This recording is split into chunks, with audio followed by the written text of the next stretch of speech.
हिंदुस्थानात यवनांचं हिरवानिशाण फडकू लागलं आणि ह्याच वेळेस या मराठी मातीमध्ये एका रणरागिणीचा जन्म झाला, जिने जंगलातल्या अकरा विक्राळ सिंहाच्या पायात रुजलेला काटा काढण्याचे धाडस केले आणि हीच रणरागिणी पुढे भोसले घराण्याची कुलवधू झाली. शहाजीराजांची सौभाग्यवती झाली.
शक्य असणार बाळ मला हवंय.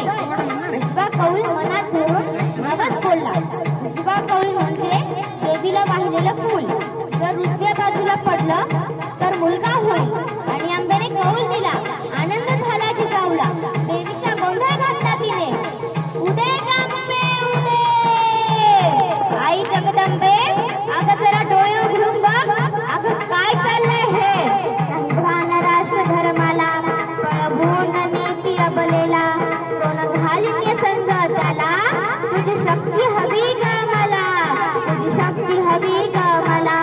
आमंत्रण देवी देवतांना. उद अंबाबाई माझी तुळजापूरची आई. उद उद जगदंबाबाई माझ्या गोंधळाला तू येई. उद उद उद उद उद. आणि मग जिजाऊला 7वा महिना होता. त्यावेळेस शिवनेरीत काय सुरू होतं? वटवृक्षावनी महाराष्ट्र फांदो फांदी पाळणा फुट. पंचगंगा नाचिरपुट. सूर्यासंगे किरणे यावी धरणी दीपवीत. शिवबा संगे तसे जन्मले महाराष्ट्र दूत.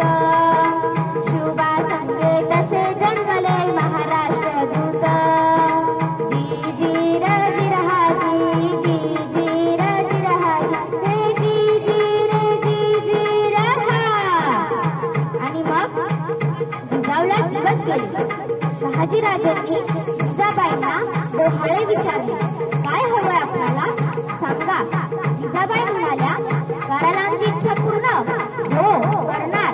मग त्या वचन त्यांनी दिलं. जिजाबाई म्हणाल्या, तुमचा पोशाख मला द्या. शहाजीराजांनी त्यांचा पोशाख त्यांना दिला आणि तो जिरेटोप त्यांनी त्यांच्या माथ्यावर चढवला. आता त्या म्हणाल्या, ही तलवारही मला द्या. आता ती कशाला? इच्छा पूर्ण करायची ना. हो मग द्या ती तलवार. ती ज्ञान असलेली तलवार